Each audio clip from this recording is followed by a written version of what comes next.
오늘 금융통화위원회는 국내외 금융경제 상황을 종합적으로 검토한 결과 한국은행의 기준금리를 현재의 2.75% 수준에서 유지하여 통화정책을 운영하기로 결정하였습니다. 이제 그 배경과 향후 통화정책 방향 등에 대해서 설명드리겠습니다.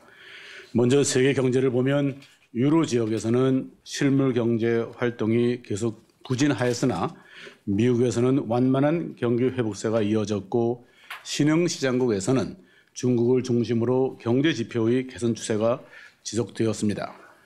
국제금융시장은 유로 지역 리스크의 재부각 등에도 불구하고 대체로 안정을 유지하였습니다. 글로벌 주가의 경우 3월 중순 이후 키프로스 구제금융 관련 우려, 미국 고용지표 부진 등으로 하락세를 보이다가 최근 중국의 내수 회복에 대한 기대감 증대 등에 힘입어 상승하였습니다. 유로 지역의 국가 채무 위험 국가의 국채 금리 및 CDS 프리미엄은 3월 중순 이후 상승하다가 4월 들어 키프로스 관련 불확실성이 일부 완화되면서 하락세로 전환하였습니다. 금융통화위원회는 앞으로 세계 경제가 완만한 회복세를 지속할 것으로 예상하나 유로 지역의 경기 회복 지연 및 미국의 재정 긴축 등과 관련한 불확실성이 세계 경제 성장의 하방 위험으로 남아있다고 판단하고 있습니다. 국내 경제를 보면 수출이 회복 기조를 유지하고 투자 관련 지표가 반등하였으나 소비가 전월에 이어 감소함에 따라 성장세는 미약한 수준을 지속하였습니다. 3월 중 수출이 전년 동월 대비 0.4% 증가하였으며 일평균 수출액은 21억 1천만 달러로 전년 동월 대비 증가율이 전월의 2.6%에서 4.8%로 상승하였습니다. 내수 측면에서는 2월 중의 설비 투자가 반도체 제조 장비 수입 등으로 건설 투자는 대규모 아파트단지 착공 등으로 큰 폭 증가로 돌아섰으나 소매 판매는 석유류 가격의 상승, 기상의 악화, 2월의 폭설을 얘기합니다만 의 영향 등으로 소폭 감소하였습니다. 앞으로 국내 경제가 세계 경제의 더딘 회복세 그리고 엔화 약세의 영향 등으로 상당 기간 마이너스의 GDP 갭을 나타낼 것이라는 전망에는 변화가 없습니다. 3월 중 소비자 물가 상승률은 농축수산물 가격의 하락 등으로 전월의 1.4%에서 1.3%로 소폭 낮아진 반면 농산물 및 석유류 재배 근원 인플레이션율은 전월의 1.3%에서 1.5%로 소폭 상승하였습니다. 앞으로 소비자 물가 상승률은 수요 압력의 약화 등으로 비교적 낮게 유지될 것으로 보이나 제도적 요인에 의한 하락 효과의 일부 소멸 등으로 현 수준보다는 높아질 전망입니다. 3월 중의 주택 매매 가격은 수도권에서는 하락세를, 지방에서는 완만한 상승세를 이어갔습니다. 고용 사정을 보면 3월 중 취업자 수가 50대 이상 연령층을 중심으로 전년 동월 대비 24만 9천 명 늘어나 전월보다 증가 규모가 확대되었습니다. 금융시장에서는 유로 지역 리스크의 재부각, 국내 지정학적 위험 증대 등으로 외국인 증권 투자 자금이 유출되면서 주가가 큰 폭 하락하고 환율은 크게 상승하였습니다. 장기 시장 금리는 경기 회복세 둔화 우려 등으로 하락세를 지속하였습니다. 금융통화위원회는 이와 같은 국내외 금융경제 상황을 종합적으로 검토한 결과 이번 달에는 기준금리를 현 수준에서 유지하기로 결정하였습니다. 금융통화위원회는 앞으로 해외 위험 요인 및 우리나라의 지정학적 위험과 이에 따른 금융경제 상황 변화를 면밀하게 점검하고 인플레이션 기대 심리를 낮추도록 계속 노력하는 한편 저성장 지속으로 성장 잠재력이 훼손되지 않도록 하는 가운데 중기적 시기에서 소비자 물가 상승률이 물가 안정 목표 범위 내에서 유지되도록 통화정책을 운영해 나갈 것입니다. 오늘 한국은행 기준금리를 현 수준에서 유지하기로 한 금통의 결정은 만장일치가 아니었습니다. 자세한 내용은 약 2주 후 공개되는 의사록을 참조해 주시기 바랍니다. 한편 한국은행은 최근의 대내외 경제 여건 변화를 반영하여 경제 전망을 수정하였습니다. 수정 경제 전망 결과 경제 성장률은 금년 2.6%, 내년 3.8%를 소비자 물가 상승률은 금년 2.3%, 내년 2.8%를 각각 기록할 것으로 전망하고 있습니다. 자세한 내용은 오늘 오후 별도의 보도자료와 설명회를 통해 알려드릴 예정입니다. 또한 오늘 금융통화위원회는 창업 초기의 창조형 중소기업 육성을 통해 성장 잠재력 고양과 고용 창출 능력 확충에 기여하는 데 중점을 두고 총액 한도 대출 제도를 이에 맞추어 전면 개편하였습니다. 이번 제도 개편은 한국은행이 통화신용 정책을 담당하는 중앙은행으로서 지금까지 통화정책을 위해 기준금리를 주된 수단으로 활용하였듯이 신용정책, 크레딧 폴리시의 일환으로서 총액 한도 대출 제도를 향후 적극 활용하고자 하는데 그 의의가 있습니다. 이에 따라 총액 한도 대출의 한도를 현행 9조 원에서 12조 원으로 확대하고 총액 한도 대출 금리는 현재의 연 1.25%에서 연 0.5에서 1.25%로 하향 조정하였습니다. 새로 도입되는 3조 원의 기술형 창업 지원 한도는 우수 기술 보유 창업 기업에 대한 은행 대출을 신규로 6에서 12조 원 정도 증가시키는 효과가 있을 것으로 예상하고 있습니다. 이번 조치로 인해 전체 중소기업 대출 중 약 10%를 차지하는 총액 한도 대출 지원 대상 중소기업의 금리 감면 폭이 현행 6에서 84bp, 평균이 25bp입니다만 6에서 84bp에서 32에서 122bp, 평균 51bp로 대폭 확대될 것으로 추정되고 있습니다. 경제 전반에 걸친 금리 인하, 예를 들어 기준금리 25bp 인하에 비해 훨씬 큰 비용 감면 효과를 성장 잠재력이 큰 기업에 제공함으로써 우리나라 경제를 선도할 창조형 중소기업 군을 육성한다는 데 그 의미를 두고 있습니다. 자세한 내용은 별도의 보도자료와 설명회를 통해 알려드릴 예정입니다. 네, 그러면 지금부터 질문을 받겠습니다. 질문을 받기 전에 지금 말씀드린 것처럼 경제 전망하고 총액 한도 대출 제도에 대해서는 오후 2시에 구체적으로 설명회가 있을 예정입니다. 참 감안하시고 질문을 주시기 바라겠습니다. 질문하실 때는 소속과 성명을 말씀해 주시면 고맙겠습니다. 예, 저 머니투데이 방송 MTN의 이대호 기자인데요. 예전에도 그러셨고 최근에도 정책 공조, 정책 조화 말씀 많이 강조하셨습니다. 때문에 최근에 시장에서 이달에는 금리를 인하할 것이다라는 기대감이 더 커졌던 것도 사실이고요. 그 말씀은 원론적인 내용으로 그럼 우리가 이해를 했어야 하는 건지 궁금하고요. 그 정책 공조라는 것이 과연 총액 한도 대출 증액으로 모든 게 다 설명이 될지 궁금합니다. 그리고 두 번째는 자료에는 성장 잠재력을 훼손하지 않겠다라는 문구가 들어갔습니다. 근데 그 위쪽에는 또 미약하게나마 성장세가 이어지고 있다 이런 문구도 있죠. 그럼 앞으로 계속해서 경기가 미약하게나마 개선세가 이어진다라면 통화정책만큼은 변화 가능성이 낮다 혹은 없다라고 이해해도 될지 궁금하고요. 마지막으로는 최근 북한의 위협이나 지정학적 리스크가 이번 금리 결정에는 어떤 영향을 줬는지도 궁금합니다. 예, 지금 이대호 기자가 3개를 질문하셨는데 첫 번째가 정책 조화를 어떻게 이해를 해야 되느냐 하는 겁니다. 제가 이 자리에서 1월달, 2월달, 3월달 기자회견을 하면서 여러분들한테 빠지지 않고 얘기하는 것이 폴리시 믹스였다고 합니다. 여러분들이 그 기록을 보시면 금방 아실 수가 있을 겁니다.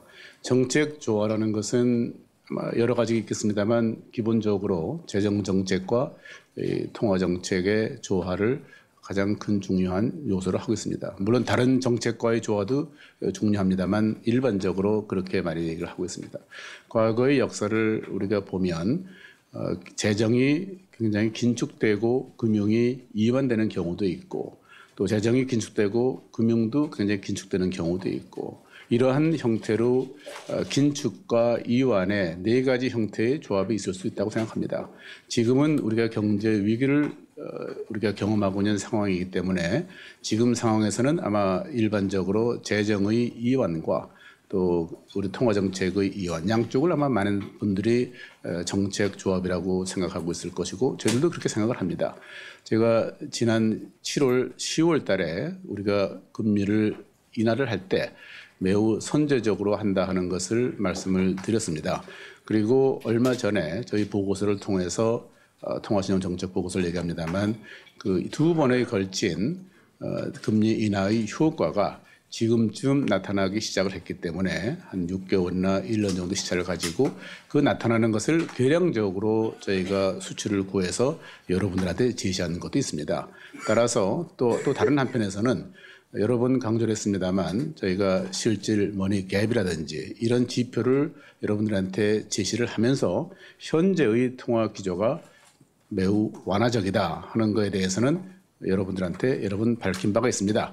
따라서 재정과 그 금융 또 통화 정책이 같이 가는 것이 현재의 상태에서는 바람직하다 하는 얘기를 많이 했었습니다. 그런데 여러분들도 잘 아시다시피 지금까지의 지난 한 1년을 회고 보면 저희가 통화 정책이 훨씬 더 완화적으로 움직여 왔다 이렇게 말씀을 드리겠습니다. 그래서 그 타이밍 자체를 지금 어느 한순간에 같이 어떤 정책을 취하는 것보다는 기본적으로 서로 간에 그 정책 시차도 다르고 또 정책을 선택하는 그 시기가 다를 수 있겠습니다만 같은 방향으로 간다 하는 면에서는 저는 정책 조언은 이루어지고 있다. 앞으로도 이러한 것은 상당 기간 기조가 유지될 것이다 이렇게 판단을 하고 있습니다. 아마 지금 기자가 질문한 것은 왜 그러면 이번에 이렇게 하질 않았냐 하는 것입니다. 그러니까 재정 정책과 금융 통화 정책이 갈 수 있는 타이밍은 여러 가지 조합이 있을 수 있기 때문에 그것은 조금 더 여러분들하고 얘기를 하면서 나중에 또 논의해 보도록 하고요. 두 번째로 그러면 총액 한도 대출이 지금 완화하는 정책의 일환으로 이해할 수 있겠느냐 이런 질문을 주셨습니다. 제가 조금 전에 설명드릴 때 말씀드렸습니다만 우리가 통화신용 정책을 담당하는 것이 중앙은행이라고 여러분들한테 많이 얘기를 했습니다. 지금까지는 통화 정책을 주로 금리를 통해 수단으로 해서 수행을 해왔었는데 신용 정책이라는 것이 무엇이냐 여러분들도 지금 양적 완화를 하는 나라들을 본다 그러면 한편에서는 금리를 낮추고 다른 한편에서는 소위 말하는 크레딧 이징을 하지 않습니까? 그러니까 모니터리 이징이라는 하는 나라가 있고 또 크레딧 이징을 하기 때문에 그런 면에서는 우리가 앞으로 신용 정책도 중앙은행의 하나의 중요한 수단으로 활용할 수 있겠다 하는 의미입니다. 따라서 이것이 물론 금융시장에 미치는 효과를 통해서 어떠한 더 통화 정책의 완화적인 측면을 더욱 확장시키고 보완하는 측면이 당연히 있겠습니다만 그러나 오늘 취한 정책의 기본 취지는 앞으로 중앙은행이 이 신용 정책을 통해서 통화 정책은 여러분들 잘 아시다시피 무차별적으로 모든 사람들한테 영향을 미친다는 것이 하나의 특징이라고 한다면 신용 정책은 우리가 선택한 타겟, 목표하는 타겟 파퓰레이션에 영향을 미친다는 의미에서 서로 다른 효과를 갖고 있는 것이라고 말씀드리겠습니다. 그래서 그런 형태로 그런 취지에서 초연 대출을 시작을 했다 이렇게 말씀을 드리고 그다음에 성장 잠재력을 훼손 안 하려 한다는 것이 이제 우리의 의견에 들어가 있는데. 미약하나마 개선 추세에 있다면 앞으로 통화 정책에 대한 시사점은 무엇이냐 이런 얘기를 합니다. 그것은 여러분들이 보시면 한편에서는 우리가 어느 정도의 개선되는 추세에 있다는 것들도 얘기를 했고 지금 제가 성장 전망도 얘기를 했습니다만 작년에 2.0에서 올해 2.6 또 더 자세한 내용은 이따 얘기를 하겠습니다만 저희가 조사 담당 부서에서 설명드리겠습니다만 지금 가는 이제 소위 경제의 성장세가 현재로서는 개선되는 상태를 보이고 있다. 그러나 그렇다고 해서 우리 경제가 그러면 성장 잠재력을 넘어서는 정도로 거기에 도달할 정도로 성장하느냐 그거는 아닌 겁니다. 그러니까 우리에도 두 가지의 문구가 다 있습니다. 한쪽에서는 소위 GDP 갭의 마이너스가 상당 기간 유지된다 하는 그런 측면도 강조되고 있고 그러나 다른 한편에서는 경제가 어느 정도 개선되는 기미를 보이겠다. 두 가지가 있는 것입니다. 그러니까 정책을 선택할 때 경우에 따라서는 그 어떤 변수 다른 변수를 보고 다른 경우는 다른 변수를 보고 결정합니다만 지금은 그 다른 변수를 봤는데 그러나 이것이 그러면 앞으로도 계속 이렇게 될 것이냐 그거는 경제 상황이 어떻게 변해에 따라 달렸다 이렇게 말씀드리겠습니다. 세 번째 질문이 북핵 리스크인데 같은 차원에서 말씀을 드리면 지금 북핵 리스크라는 것은 현재까지 현재화되는 것은 물론 저희가 고려를 했습니다만 그러나 이것이 앞으로 어떻게 변화할지 모르기 때문에 그 변화한다 그런다면 그거에 따라서 또 중앙은행이 해야 될 일은 당연히 대처할 것이다 이렇게 말씀을 드리겠습니다. 네, 다음 질문 받겠습니다.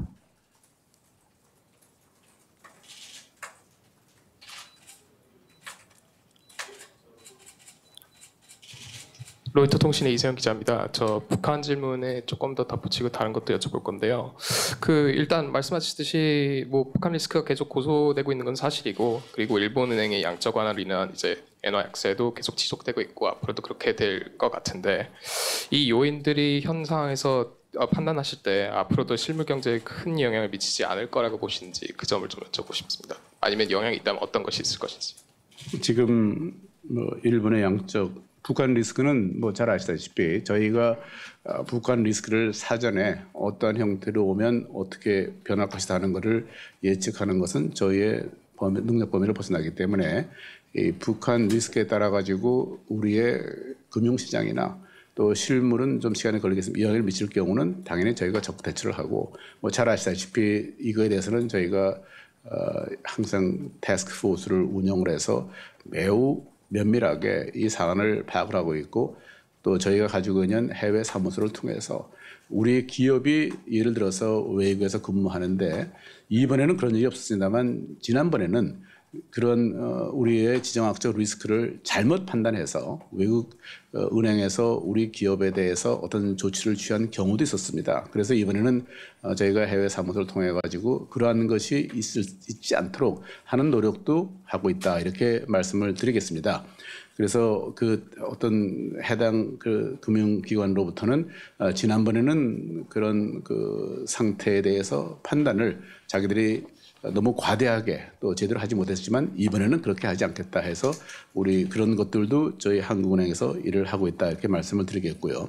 일본의 그 양적 완화 정책하고 그의 영향에 대해서는 어떻게 보느냐? 뭐 현재 우리의 그 자본시장이나 금융시장이 또 일본과 그러니까 엔달러의 그 변화에 대해서 어느 정도는 반영을 하고 있다고 생각하고 있습니다. 근데 아마 여러분들이 지금 궁금하신 거는 앞으로 어떻게 이제 이 일본의 양적 완화 정책이 더 발전할 것이고 발전한다는 것은 더 크게 영향을 미칠 것이고 그것이 우리에 미치는 영향이 무엇이냐. 물론 실물과 저희가 금융시장 양 측면에서 봐야 되기 때문에 현재까지의 그 상황은 이미 저희들도 반영을 하고 있습니다만 앞으로 발전할 것에 대해서는 지금 사전에 어떤 형태로 갈 것이다 예단하기는 어려운 것이 물론 그 다른 나라 중앙은행이 하는 것을 제가 일일이 그 소위 논평하기는 어렵습니다만 그 가는 것의 스피드 같은 것에 대해서는 제가 지금 미리 예단할 수 없기 때문에 그것을 예의주시해서 말할 필요가 없이 우리가 취할 수 있는 수단에 대해서는 적극 강구를 하겠다. 그러나 사전적으로 그거를 미리 저희가 상정을 해서 그거에 대해서 대처하기는 용이한 일이 아니고 또 우리로서는 다른 영향을 미치는 것에 대해서 면밀하게 검토를 해야 되기 때문에 그런 문제는 저희로서도 매우 큰 관심을 갖고 보고 있는 상황이다. 이렇게 말씀드리겠습니다. 네, 다음 질문해 주십시오. 예, 한국경제신문 서정환 기자입니다. 지금 올 경제 성장률 전망치 2.6%는 생각컨대 추측컨대 지난 4분기 그 속보치와 장정치의 차이에서 비롯된 기술적인 수치의 반영 정도지 전체적인 올해 성장에 대한 그림 자체는 크게 바뀌지 않은 걸로 보이는데요. 지금 총재께서 기존의 성장 경로에 변함이 없다고 보시는지 그리고 이와 더불어서 이번 금리 동결의 가장 큰 배경은 무엇인지 설명을 해주시고요. 그다음에 청와대하고 정부에서 강하게 금리 인하를 요구해 왔습니다. 기본적으로는 정부하고 경기에 대한 인식 차가 있는 걸로 저희들이 보이는데요. 정부의 이 같은 인식 차이는 어디에서 비롯된 것으로 보시는지 같이 말씀을 부탁드립니다. 아까 그 어디서 뭐 왔다 그랬어요? 예? 아까 뭐라 그랬어요? 질문 하나 경기 인식 차이는 되는데 그 예. 전에 뭘 강하게 청와대하고 정부에서 금리 인하를 갖다가 요구를 오케이, 갖다 오케이. 예. 오케이, 알았습니다. 그 기술적인 차이라는 것은 서정원 차장이 얘기한 게 그러니까 작년 3, 4분기에 우리가 0.1% 성장할 거라고 했는데 0.0%가 됐었고 4, 4분기에 0.4%포인트 지금 지게하는 건 전분기 대비입니다. 0.4%라고 했던 것이 0.3%포인트가 됐습니다. 그러니까 거기서 0.1%포인트씩 떨어진 것이 기술적인 요인으로서 이번 전망에 적어도 저희가 당초에는 2.8을 얘기했었는데 2.6이 될 때 한 0.1의 영향은 미쳤다 이렇게 볼 수 있겠고 나머지는 뭐 IMF나 이런 국제기구에서 세계 경제 여건을 다 0.1%포인트 정도 떨어뜨렸습니다. 그래서 대외적인 그 여건을 고려하고 또 최근에 뭐 엔자라든지 그런 영향을 고려해서 0.1%가 들어갔다 이렇게 일단 대체로 말씀드리겠고요. 더 자세한 것은 오후에 보시기 바랍니다. 그러니까 그런 정도 시각에서 2.6이 되었기 때문에 이번 올해의 그 성장 아까 그 경로가 바뀐 것이냐 이렇게 질문했는데 현재로 봐서는 1월 달에 낸 거하고는 큰 차이가 없다 이렇게 말씀을 드리겠습니다. 그래서 그 2.6을 보려고 그런다 그러면 분기별로 봤을 때 이 전망치가 아마 대개 상반기 1, 4분기나 2, 4분기는 전분기 대비 한 0.8을 갈 것이고 3분기, 4분기는 하반기는 그 전분기 대비 아마 1%는 가지 않겠는가 이런 형태의 그림을 갖고 전망을 했다 이렇게 말씀을 드리겠습니다. 그다음에 이번에 금리 동결 기본적 두 번째가 차이가 있다고 차이가 있냐고 물어보시는데 저는 사실 정부에서 그러니까 2.3%를 제시하는 것은 물론 알고 있습니다만 그 기술적으로 자세한 내용은 잘 모르겠습니다. 그러나 여러분들도 잘 아시다시피 정부는 기본적으로 12조 원의 세수 결손이 날 거라고 가정을 한 것이고 한국은행 입장에서는 그거는 정부가 이미 커미트먼트 한 거기 때문에 그것은 경제에 실질적으로 활용이 될 것이다 이렇게 본 것입니다. 그 차이를 여러분들이 이제 그러면 그 12조 원 또 앞으로 이제 정부가 하고자 하는 추경에 이런 것의 효과가 얼마냐 하는 거는 정확한 규모가 나와서 봐야 되고 더 자세한 거는 오후에 토론해도 좋겠습니다만 적어도 올해 하반기에 그 영향 차이는 우리는 그러한 세출이 있을 거라고 가정을 했고 아마 정부는 세수 결손이 있을 거라고 봤기 때문에 그러한 정도의 그 차이는 이미 거기에 우리하고 정부의 차이가 있다는 그것이 상당 부분은 설명하고 나머지 디테일한 거는 제가 지금 이 자리에서 말씀드릴 만한 정보를 많이 갖고 있지 않습니다. 그리고 이번에 금리 동결을 한 배경이 무엇이냐 하고 했는데 제가 첫 번째 답한 거하고 뭐 큰 차이는 없습니다만 금리를 여러분들이 하면 나중에 이제 다 분석을 많이 잘 해보시겠습니다만 금리를 결정할 때 첫 번째 보는 것이 중앙은행으로서는 당연히 인플레에 관한 얘기입니다.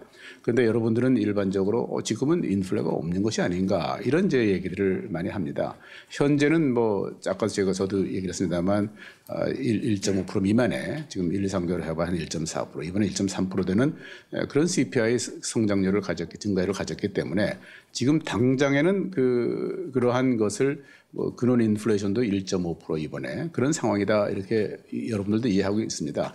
그런데 이제 우리가 전망을 한 것을 보면 분기별로 전망을 하면 4분기 쪽으로 갈수록 이것이 높아져 가는 그러니까 올해 2.3을 전망하기 위해서는 1, 2, 3, 4를 올라갈수록 하반기에 성장에 대한 것이 높고 왜냐하면 뭐 이것은 여러분들도 기저효과를 보더라도 벌써 하반기에 지금보다 상반기보다 높아갈 이유가 있고 또 상반기가 낮은 것은 작년에 상반기가 높았기 때문에 기저효과만 보더라도 그런 패턴은 보일 것이다 하는 것을 말씀을 드리면서 하반기에 갈 때는 아마 거의 3%까지 갈 거기 때문에 여러분들이 지금 우리가 보육 효과 같은 복지 정책의 무상 보육이든지 이런 효과가 0.34가 된다 그런다면 3%대 초중반은 갈 것이다. 그러니까 우리가 2.5에서 3.5% 정도의 성장 인플레 타겟을 가지고 있다 그런다면 뭐 거기엔 그래도 3%를 넘어가는 것이기 때문에 그 정도는 된다는 하는 생각을 한번 했었고요. 그런 거 당연히 해야 되고 두 번째로는 우리가 이게 CPI는 낮아지고 있습니다만 국민들의 인플레에 대한 기대 심리는 아직도 3%를 넘고 있다 하는 것을 소위 말해서 이 지속성에 관한 인플레이트 심리라는 것은 이제 인플레가 얼마나 지속되느냐 하는 것에 대해서 우리는 아직까지 매우 안정적인 그런 인플레이트 심리를 가진 그런 상황은 아니다. 이렇게 그런 것을 하나 고려한 것이 보고요. 두 번째로는 이제 그 성장에 관한 것이죠. 성장이 아까 제가 전분기 대비 0.8, 뭐 0.8, 뭐 1 이렇게 간다고 할 경우에 금리 동결을 하는 분들의 생각은 그것이 이제 경제가 지금 터닝 포인트에서 변곡점이 위로 올라가고 있는 상황이 아닌 것이냐, 뭐 이런 이제 판단을 할 수가 있겠고요. 그 다음에는 뭐 누구든지 이제 금리를 결정할 때 변수가 보는 것이 매우 다양하고 다 똑같고 또 다 똑같이 웨이트를 주는 건 아닙니다만 우리가 뭐 예를 들어 자본시장, 뭐 환율 이런 것을 많이 봅니다.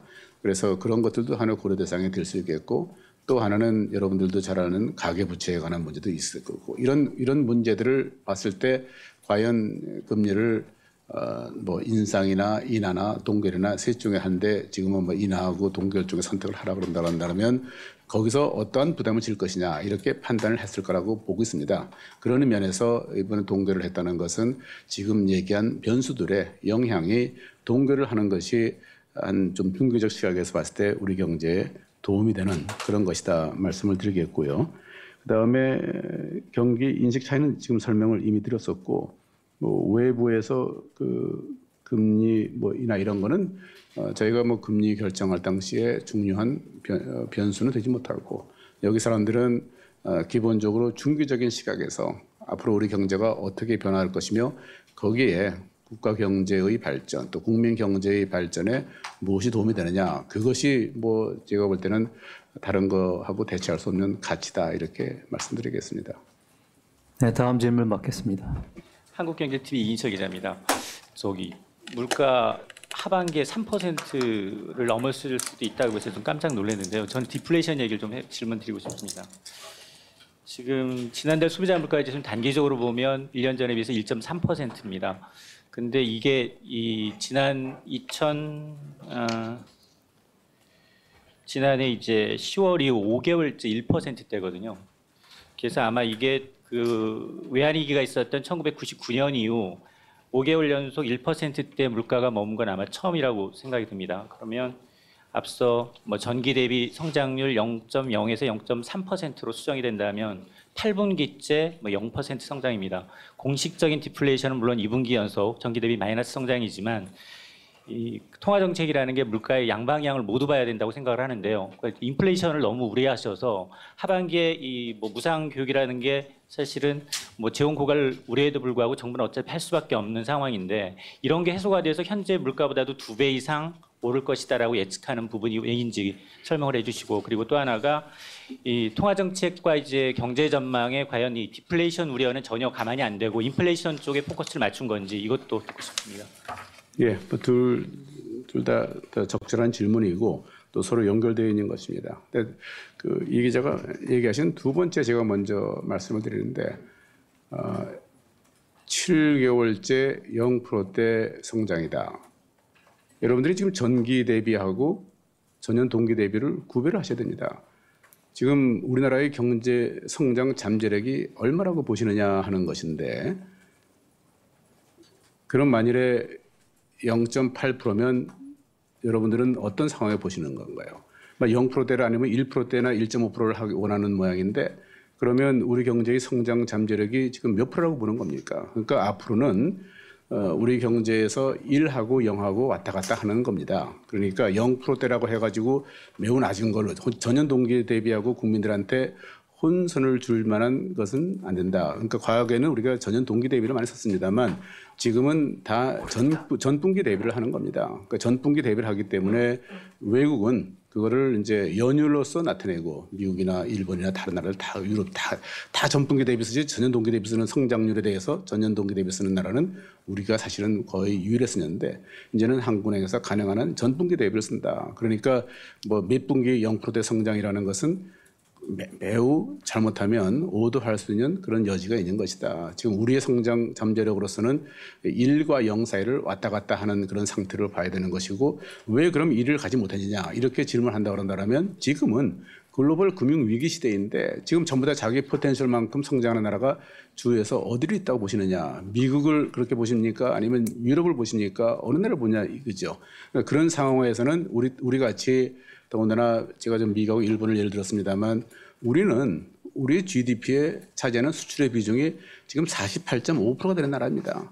지금 일본은 13% 정도 되는 거고 미국은 10% 좀 될까 말까 하는 나라입니다. 그러니까 우리가 대외적인 여건에 영향을 받는 경제 구조를 가지고 있으면서 우리는 지금 성장 잠재력을 넘어서 1%대를 성장을 해라라고 여러분들이 시사한다면 그것이 과연 얼마나 적절한 것이냐 하는 걸 한번 생각을 해보는 그런 것이 필요하다 말씀을 드리겠고 이번에 이제 1.3%가 3월달 나온 것은 저희 그 실무자들이 예상했던 것보다는 훨씬 떨어졌습니다. 왜냐하면 사실은 농산물 가격 같은 것이 이렇게 내려갈 거를 예상치 못했었고 과거에 본다 그러면 지금쯤은 항상 높게 올라갔었는데 이번엔 떨어졌습니다. 그래서 그런 시각에서 차이점을 냈던 것이고 그리고 물가가 어떻게 결정되는 것이냐 한다 그러면 크게 나눠서 이것도 제가 여러 번 설명드렸습니다만 일단 공급 측면에서 우리가 유가나 기타 이런 변수들이 어떻게 변하느냐 하는 것을 하나 봐야 될 것이고 그다음에는 이제 수요 측면에서 본다 그러면 아까도 말씀드린 바와 같이 GDP의 갭이라는 것이 플러스냐 마이너스냐 또 어느 정도 규모냐 하는 것이 필요할 것이고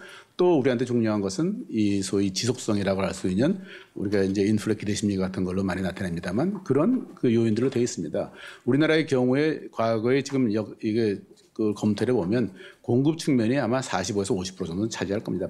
거의 반 정도는 공급 측면이 차지하고 그다음에 현재는 지금 GDP 갭이 마이너스이기 때문에 그러나 그 규모가 뭐 매우 큰 그런 상황은 아니니까 그러나 그것이 미치는 영향은 아마 지금 공급보다는 훨씬 작은 측면이고 그리고 이제 아마 30% 정도 이상이 되는 것이 지속성이 아닌가 이렇게 생각을 합니다. 그래서 그렇게 보고 이 앞을 우리가 농산물 가격을 그 아이템 그러니까 그 항목별로 다 이렇게 전망할 그런 능력이 있는 건 아닙니다만 현재로 봤을 때 지금 아까 얘기한 대로 그 올라갈 것이다 이렇게 보는 것이고 거기에는 아까도 강조해서 말씀드렸지만 여러분들이 항상 기저 효과를 잘 보셔야 됩니다. 그러니까 작년에 상반기에 물가가 높아질 경우에는 올해 상반기에 낮아지게 되어 있는 거고 또 그 반대가 되기 때문에 그런 것들을 고려할 때 올해 하반기에는 지금보다 높아질 것이다 이렇게 말씀을 드리고 거기에 또 때는 0.34 정도는 이 복지제도 무상 보육이 어떻게 영향을 미치느냐는 것도 같이 고려했다 이렇게 말씀을 드리겠습니다. 네, 다음 질문. 지금 디플레이션에 대해서 당연히 이제 우리가 2.5, 3.5%의 레인지를 가지고 있기 때문에 앞으로도 계속 2.5 밑으로 간다 한다 그러면 저희로서도 매우 큰 관심을 갖고 이 문제를 봐야 되기 때문에 뭐 지금 현재로서는 뭐 디플레이션을 걱정할 그런 상황은 아닙니다만 하여튼 우리가 그 바운드를 넘어갈 경우는 위나 아래나 저희가 관심을 갖고 대처를 할 것이다 이렇게 말씀을 드리겠습니다. 네, 다음 질문해 주십시오. 네, 중앙일보 이상열입니다. 총재님께 두 가지 여쭙겠습니다. 이번 금통위 결정에서 그 정부는 이제 올해 세입 결손이 12조 원은 기본적으로 난다고 보고 있는데 그 12조 원 세입 결손을 감안을 하신 건지 아니면 추경 없이도 12조 원 세입 결손이 12조 원까지는 나지 않을 것이라고 보신 건지 하는 점과 함께 이번에 이제 그 경제 성장률 2.6%라는 게 정부의 추경을 감안하신 건지 아니면 추경이 없는 상태에서 감안하신 건지 하나 여쭙고 싶고요. 두 번째는 그 정부는 올해 경기가 작년 연말에 정부 전망을 보면 한국은행과 같이 올해 경기가 상저하고의 흐름을 보일 거다라고 이제 전망을 했다가 이번에 2.3%로 성장 전망치를 낮추면서 경기가 갈수록 그 나빠질 가능성이 크다 이렇게 이제 전망을 했습니다. 그렇다면 총재님께서는 정부의 경제 인식하고 경기 전망하고 다르게 생각을 하시는 건지 아니면 정부와 경기 인식을 같은 방향으로 하고 계신 건지 말씀해 주시기 바랍니다. 예, 둘 다 좀 적절한 질문인데 아까도 제가 설명을 드렸습니다만 정부는 이제 12조 원의 세입 결손을 가정을 하고 있고 우리는 그것이 예를 들어서 정부는 12조 원의 세입 결손이 되기 때문에 그 효과만큼을 성장에서 뺀 것이고 우리는 당초에 예산을 그렇게 짰기 때문에 그것은 실행이 된다고 본 겁니다. 그러니까 그 차이는 뭐 지금 당연히 있는 것이죠. 그러니까 정부는 그걸 빼고 우리는 그걸 빼지 않았다. 추가적인 추경하는 거에 대해서는 저희는 아직은 고려하긴 어려운 상황이고, 정부가 그 12조 왜 한다 그러면 그건 또 다시 또 이제 계산을 해봐야겠죠. 그런 상황이다 말씀을 드리겠습니다.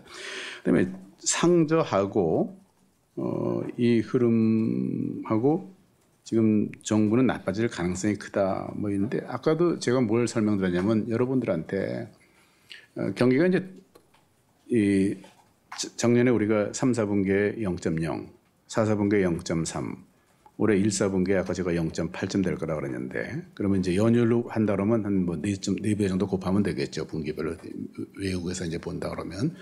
그러면 연말 대 연말을 볼 때 이제 그 연말 대 연말 보면 이제 4개가 같이 가면 그렇게 연말 대 연말 성장률이 그 4배로 하면 된다. 이렇게 말씀을 드리는 겁니다만, 그것을 높다고 보느냐 낮다고 보느냐. 그러니까 경기를 본다 그러면 0에서 0.3, 0.8 되면 경제가 개선된다 이렇게 보는 측면도 있고, 또 다른 한편에서는 개선됐지만 그러나 이것은 우리의 성장 잠재력에 비해서는 아직은 낮은 것이 아니냐 이렇게 볼 수 있는 겁니다. 그러니까 그거에 대해서 지금 어느 것이 맞다 틀리다 뭐 이렇게 얘기한다는 건 적절하지 않고요. 그러니까 저희가 이번에 동결을 하게 된 것은 통화 정책은 선제적으로 경제가 어떤 방향을 가기 때문에 그 가는 거에 대해서 저희가 신경을 썼을 것이고, 그 수준 자체가 높다 낮다 뭐 이런 건 아니고, 여러분들 잘 아시다시피 물이 뭐 반잔이 찼냐 반잔이 비었냐 보는 건 자기 보는 시각에 따라 다를 수 있는 것이거든요. 그런 시기고, 그러면 경제 그 전망자의 숫자에 대해서 어떻게 보는 것이냐.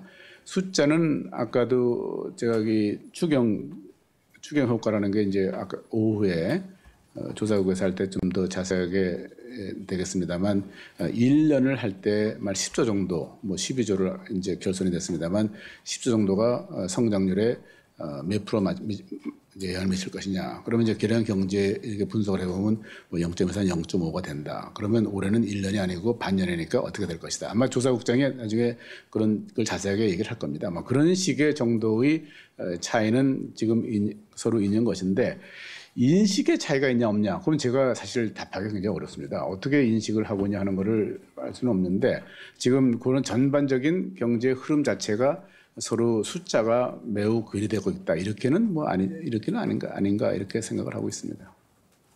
네, 다음 질문 해주십시오. 예, 아시아경제 박연미인데요. 총재님 3가지 질문 드리겠습니다. 첫 번째로 오늘 시장이 기대했던 방향하고 좀 다른 방식으로 금리를 묶으셨는데, 이렇게 될 경우에 2분기 이후에 경제 상황이 특별히 나아지지 않으면 자칫 경기 회복이 지연되는 책임을 덮었을 수 있다, 이런 우려가 있는데 여기에 대해서 어떻게 생각하시는지 설명 좀 부탁드리고요.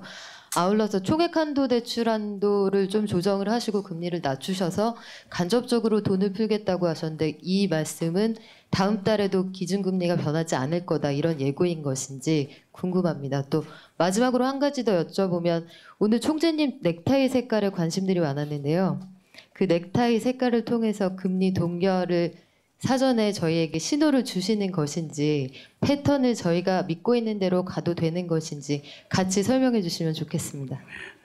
박연미 기자가 아마 3번째 거를 제가 답할 거라고 기대하지는 않았을 겁니다만, 하여튼 질문을 주셨으니까 뭐 첫 번째, 시장의 기대와 다르게 뭐 어제도 이제 많은 언론에서 시장에서 지금 어떻게 하고 있다, 뭐 언론뿐만 아니라 저희도 지금 굉장히 많은 소스를 다 보고 있습니다. 어떤 데서 어떻게 보고 있느냐, 또 국내외의 것을 다 보고 시장의 기대가 어떻게 움직인다 하는 것은 물론 당연히 보고 있는 것이죠. 그래서 근데 거기하고 다르다 하는 것은 이제 그 기대치하고 다르다는 것인데, 그러면 그분들은 어떤 것을 보고 그렇게 한국은행이 의사결정할 거라고 봤을까? 그러니까 제가 구체적으로 아까 여러 가지 금리 결정할 때 보는 변수를 말씀을 드렸는데, 그럼 그거를 보고 했을까? 아니면 그런 경제 외적인 요인을 보고 했을까? 그것이 사실 제가 지금 답하기는 좀 적절하지 않은 것 같습니다만, 여러분들이 그런 판단을 해보시면 되지 않겠는가 생각을 합니다. 그래서 저희가 볼 때는 하여튼 한국은행 입장에서는 한국 경제의 발전에, 그것이 한편에서는 경기를 회복하는 그런 측면도 있겠고, 또 다른 한편에서는 이제 중앙은행의 정책이 사회에 각계에 미치는 아까 여러 가지 변수를 제가 다 얘기를 했기 때문에 다시 반복할 필요는 없습니다만 그런 것들을 고려해서 판단한 것이지 이것은 그 경제 외적인 요인은 거의 고려의 대상이 안 됐다 이렇게 말씀을 드리게 됐고 근데 이제 2분기 이후에 그럼 경기가 회복되지 않으면 책임을 지는 것이 아니냐 이런 질문을 하셨습니다. 뭐 매우 중차대한 질문이고 뭐 이러기 때문에 일반적으로 우리가 어떻게 보면 정책을 취할 때 쉬운 정책을 취하게 되는 그런 경향도 있습니다. 그러나 그 정책은 항상 판단했을 때 올바른 것을 택하는 것이 중요한 것이지 그냥 쉬운 정책을 취하는 것은 적절하지 않다. 제가 지난 3년을 여러분들이 이 중에 저하고 3년을 같이 지난 분들도 있습니다만 3년을 회고해 봤을 때 한 번도 제 판단에는 중앙은행의 그 정책 결정에 지금 변수를 얘기한 거에서 그 외 요인에 의해서 금리가 결정된 적은 없다고 제가 얘기를 할 수 있습니다.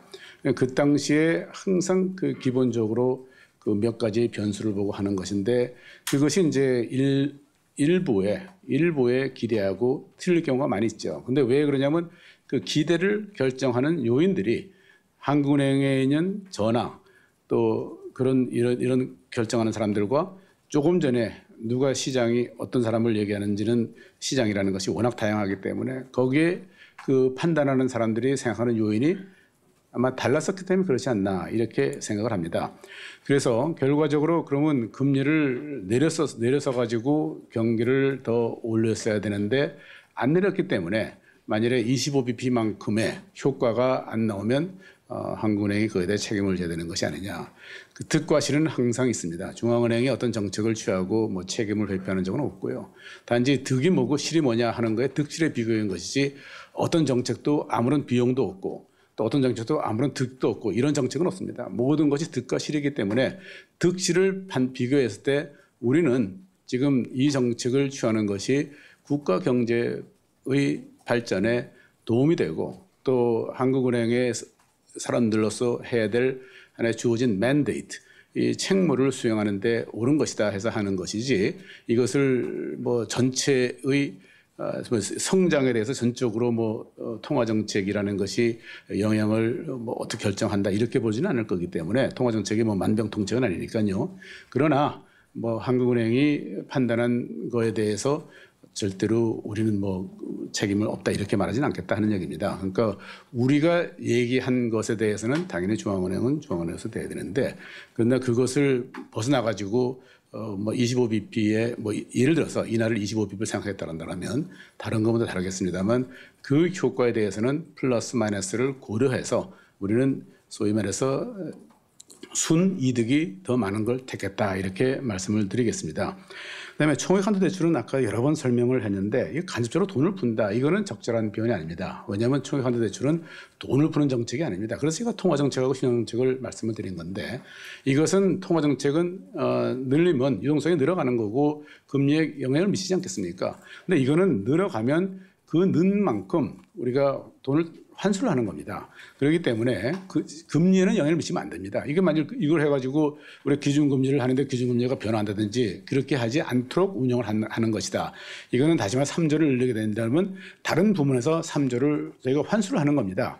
그러니까 총 유동성은 같도록 만들어야지 기준금리가 유지되는 것이고 그래서 우리 박 기자가 질문을 잘 해주셨는데 좀 더 명료하게 이렇게 만드는 그것을 한다면 전체적으로 기준 금리는 같은 수준이 유지되도록 운영을 하고 그 환수에 따라서 다시 말하면 사회에서 필요한 사람한테 유동성이 가도록 만드는 그런 정책이지 전반적으로 늘린 것은 아니다. 그런 면에서는 금리 정책하고 매우 차별화되는 그런 정책이다.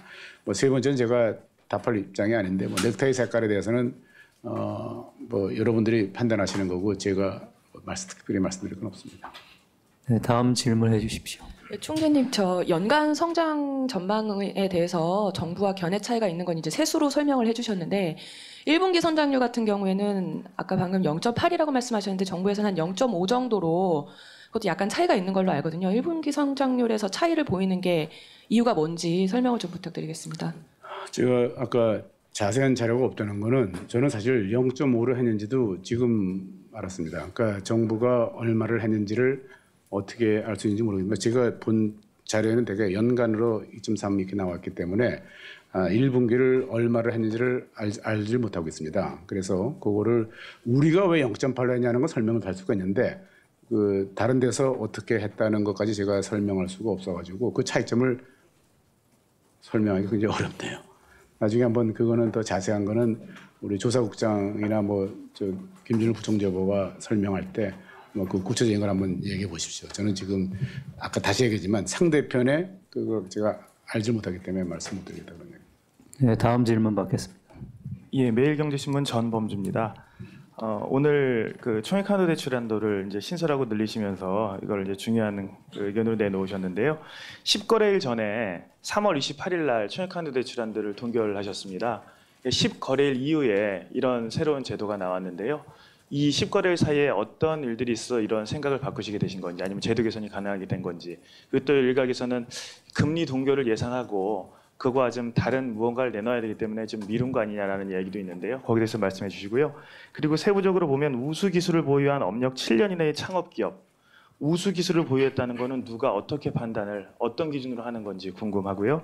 그리고 마지막으로 정부와 여당 쪽에서 이제 언론에서도 많이 다뤘지만 하는 독립성을 훼손할 정도로 너무 강하게 압박한 거 아니냐라는 의견이 있었습니다. 총재께서는 그런 의견을 들으시고 이게 그 정책 공조를 위한 합리적인 의견 개진의 수준이었는지 아니면 독립성을 지키는 데 있어서 총재나 금통이 하는 조직이 약간 부담을 느낄 정도의 수준이었는지를 좀 그 견해를 말씀해 주십시오. 예. 왜 이렇게 열흘 만에 냈다고 보시면 안 되시는 거고 이게 굉장히 오래 걸렸습니다. 그러니까 새로운 프로그램을 만들 때 이 프로그램 자체를 공론화할 수는 없는 것이고 왜냐하면 금통에서 결정하기 전에 어떤 프로그램을 공론화할 수는 없는 것이고 또 더욱 중요한 것은 이 프로그램이 얼마나 실질적으로 유효한가 하는 것을 저희가 사전에 판단할 수 있을 정도의 분석을 해야 되는 것입니다. 그래서 이 담당자들은 첫 번째로 이 정책 자체가 기존에 있는 정책을 대체를 해서 그냥 싼 이자로 대체하면 그는 저희가 효과가 없는 겁니다. 가능한 한 이 자체가 독립적으로 새로운 수요를 창출해야지 국가 경제 발전에 도움이 되기 때문에 그렇게 하느라고 매우 오랫동안 이것을 본 것이지 뭐 열흘 20일 동안에 했다 이렇게 하는 아닌 것이고요. 왜 지난번에 안 했냐 하는 것은 지금까지 이것을 계속 분석을 해왔기 때문에 매우 어려운 작업인 겁니다. 그러니까 과연 어떤 데서 수요가 있는 것이냐 하는 것을 보고 지금 여러분 잘 아시다시피 중소기업청이나 또 다른 중소기업에 그 관계되는 기관에서 주는 프로그램들이 굉장히 많습니다. 그래서 섣불리 하다 보면 다 중복이 되는 거든지 뭐 이렇게 되는 거기 때문에 이번에 가장 저희 관심을 가진 것이 다른 데 중복이 없이 그야말로 경제 활력을 불러넣고 성장 잠재력을 높이고 생산 높이는데 기여하는 또 고용도 창출하고 이런 데에서 저희가 주력해서 분석을 하다 보니까 이렇게 시간이 걸린 것뿐이지 이것이 무슨 다른 거하고 한 것은 아니다. 그리고 아까 전범주 기자가 혹시 금리 동결하기 때문에 대치를 한 거 아니냐. 금리 동결은 아까 얘기했지만 금리는 통화 정책이고 이거는 신용 정책인 겁니다. 그러니까 이 둘을 갖다가 대체 관계에 놓고 여러분들이 자꾸만 이렇게 보시기 시작하면 그것은 적절하지 않다. 그래서 제가 여러 번 강조한 게 우리가 통화 신용 정책을 하는 조직으로서 통화 정책을 해서 금리를 하지만 이거는 신용 정책을 하는 것이고 유동성이 늘어가는 것이 아니라 유동성을 다른 걸로 회수한다. 이런 차원에서 여러분들이 많은 차이가 나고 또 무차별적으로 가는 것이 아니라 특정 대상을 간다. 이런 것을 여러분들이 잘 좀 해주시기 바랍니다. 우수 기술의 기업을 어떤 형태로 파악하려고 하는 것이냐. 그렇기 때문에 여러분들이 자료를 받으셨는지 모르겠습니다만 그 업력이 7년 이하 뭐 등등에 줘가지고 그것을 구체화를 시키는 겁니다. 그래서 그 구체화시킨 거는 아마 오후 2시에 또 담당자가 설명할 때 더 구체적인 걸 보시고요. 세 번째 이제 뭐 언론에 관심이 당연히 있겠죠. 뭐 독립성 문제는 제가 그래서 아까 말씀을 드린 겁니다. 한국은행에서 어떤 의사 결정을 할 때에는 우리한테 주어진 그 저희가 이제 한국은행법 1조를 보더라도 물가 안정을 통해서 국민 경제의 발전에 이바지 한다. 그거보다 더 우선하는 어떤 그 가치나 개념은 없다고 봅니다. 그래서 다른 것 때문에 어떤 정책을 취한 것이다 이런 건 아닌 거고요. 외부인들이 한국은행에 대해서 평가하는 것에 대해서는 저희는 항상 귀담아 듣고 있습니다. 언론도 마찬가지고 뭐 다른 부문에 있는 사람들도 마찬가지다만 다 한국은행이 무슨 개인적인 여기서 근무하는 사람들 조직이 아니라 대한민국의 중앙은행이기 때문에 거기에 대해 관심을 갖고 한국은행의 발전을 위해서 얘기하는 것이다라는 생각에서 저희는 그러한 많은 그 얘기들을 잘 듣고 교묘하게 받아들이려고 생각을 하고 있습니다. 다음 질문해 주십시오. 네, 조선비즈 이현승 기자인데요.